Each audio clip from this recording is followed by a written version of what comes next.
अब जानते हैं शिव जी की 3 अवस्थाएं कौन कौन सी हैं। एक बार महादेव महेश ने सोचा, मैं सृष्टि की विनाशक शक्ति हूँ और इसका अर्थ यह हुआ कि मैं किसी भी चीज का विनाश कर सकता हूँ। तो क्या मैं ब्रह्मा जी विष्णु जी का भी विनाश कर सकता हूँ? क्या उन पर मेरी संहारक शक्तियां कारगर होंगी?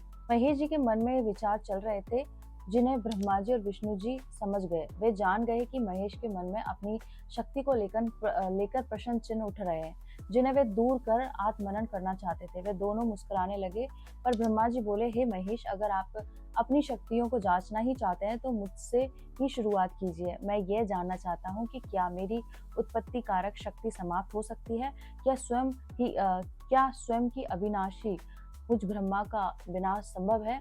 ब्रह्मा जी की बात को विष्णु भगवान ने भी समर्थन किया। दोनों के बारंबार ग्रहण करने पर महादेव ने ब्रह्मा जी पर अपनी संहारक शक्ति प्रयोग कर ही लिया। देखते ही देखते ब्रह्मा जी जलकर भस्म हो गए, राख के ढेर में तब्दील हो गए। यह देखकर महादेव घबरा गए और सोचने लगे, वे मुझसे क्या हो गया? अब सृष्टि का प्रारंभ कैसे होगा? मैंने तो जीवन दाता को ही समाप्त कर दिया। भगवान विष्णु भी ये लीला देख मुस्कुरा रहे थे, मगर महेश बहुत दुखी थे। वे बैठ गए और उस राख के ढेर को बार बार देखने लगे। उनका शोक मग्न स्वर सुनकर उस राख में से ब्रह्मा जी दोबारा प्रकट हो गए और बोले, हे महादेव, आप क्यों इतने शोकाकुल हैं? मैं तो अभी भी जीवित हूँ। इस रूप में अपने संहारक शक्ति से मुझे राख में बदल दिया। अब मैं पुनः जीवन का निर्माण कर दूंगा।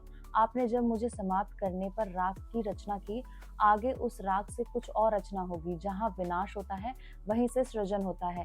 इसलिए आपकी संहारक शक्ति समाप्त नहीं होती, क्योंकि आप जिसे मिटाते हैं वह मिट्टी एक अवशेष से फिर कुछ बना लेती है।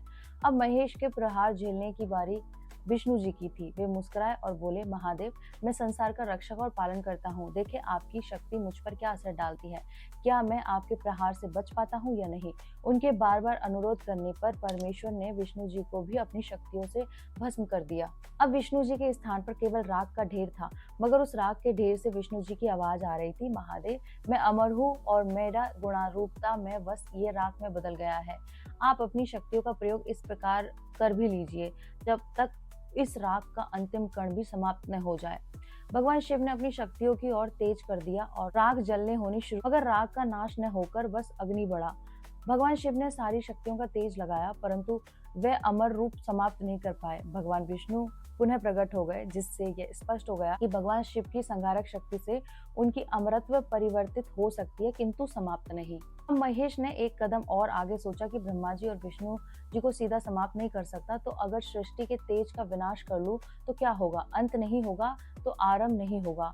अगर रचना की ही नहीं होगी। इससे बताया गया कि शिव की संहारक शक्ति भी सृजन से जुड़ी है। विनाश के बाद भी जीवन शेष रहता है, पालन कैसे होगा? अतः विष्णु जी भी नहीं रहेंगे। इस तरह मेरे समाप्त होने पर ब्रह्मा विष्णु दोनों समाप्त हो जाएंगे। ऐसा सोचकर महादेव ने स्वयं पर संहारक शक्ति का प्रयोग कर स्वयं जलकर राख में तब्दील हो गए। ऐसा होते ही ब्रह्मा जी और विष्णु भी राख में बदल गए। कुछ समय के लिए सब कुछ अंधकार में हो गया। सृष्टि में ब्रह्मा विष्णु महेश की राख के सिवा कुछ नहीं था। कुछ समय बाद उस राख के ढेर से एक आवाज आई, मैं हूँ जिससे ब्रह्मा की रचना हुई थी। मैं मेरी ही रचना हूँ। जहाँ रचना होती है वहाँ विनाश भी होता है।